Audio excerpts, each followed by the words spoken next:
मेरो गाउँ सम्झिँदा म घर सम्झिन्छु, आमा बुवा सम्झिन्छु, दाजुहरू र दिदीबहिनीहरू सम्झिन्छु, भाउजूहरू सम्झिन्छु, पाखा खोला र गोरेटाहरू सम्झिन्छु र ती सबैसँग एउटा बडे मानको ढुङ्गो सम्झिन्छु, गौँथले ढुङ्गो।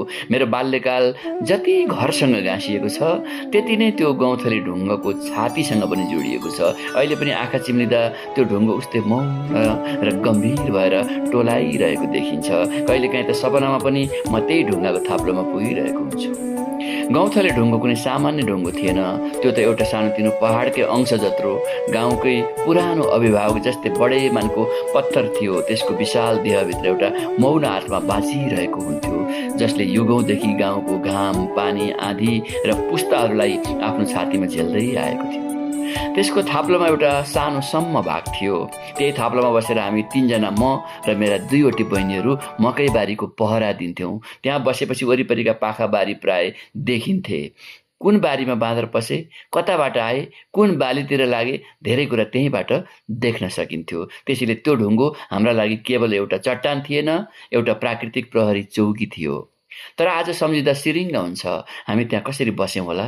त्यो ठाउँ साँच्चीकै खतरनाक थियो। एकपटक चिप्लिएर तल खसियो भने बाँच्ने सम्भावना शून्य थियो।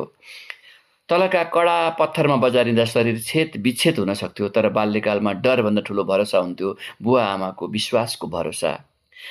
आमाले भन्नुहुन्थ्यो, जाऊ है गौँथले ढुङ्गामाथि बसेर बाँदर र बुवा बारीको डिलबाट भन्नुहुन्थ्यो, अलिक होस गरेर बस है। हामी ढुङ्गाको थाप्लोमा बस्थ्यौँ अनि तल बारीतिर बुवा आमा र दाजु भाउजूहरूको निरन्तर सङ्घर्ष चलिरहन्थ्यो। चर्को घाममा बुवाको निधारका पसिनाका थोपाहरूसँग पनि त्यो ढुङ्गाको साइनो भए चाहिँ मलाई लाग्छ।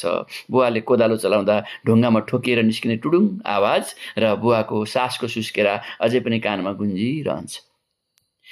परिवारले महिनौँ लगाएर हुर्काएको बाली, वर्षभरिको अन्न त्यही माटोमा मुस्कुराउँथ्यो। बाँदरको एउटा हुल आयो भने मानिसको महिनौको पसिना आधा घन्टामै सखाप हुन्थ्यो। त्यसैले कहिलेकाहीँ स्कुलभन्दा पनि मकैबारी ठुलो हुन्थ्यो हामीलाई। हामी कहिलेकाहीँ त स्कुल जान छोडेर बाँदर कुर्न बस्थ्यौँ। त्यो हाम्रो रहर थिएन, गाउँको कठोर बाध्यता थियो। हामी माथि ढुङ्गाको थाप्लोमा हुन्थ्यौँ, तल बुवा बारी खन्दै हुनुहुन्थ्यो र आमा कुनामा घाँसको भारी बाँध्दै हुनुहुन्थ्यो। बुवा आमाको त्यो अथक पसिनाले नै हामीलाई त्यो खतरनाक ढुङ्गामा बस्ने आँट र सुरक्षा दिन्थ्यो। ढुङ्गाको आत्माले पनि सायद बुवाको पसिना र आमाको ममतालाई स्पर्श गर्थ्यो होला। गौँथले ढुङ्गो र त्यस वरिपरिका रुखहरू बडहर, पट्मिरो, गोगन, दुधिलो, काफल, खन्यो र बाँसघारी चराचुरुङ्गीहरूका विशाल सहर जस्तै थिए। ढुङ्गाको थाप्लोमा बस्दा कानमा ठोकिने साङ्गीतिक संसार नै अलग्गै थियो हाम्रो। उता रुखका हाँगाबाट ढुकुरको मिठो गुन्जन आउँथ्यो, भिरका कुनाबाट हलेसोको आवाज गुन्जिन्थ्यो। वैशाख जेठमा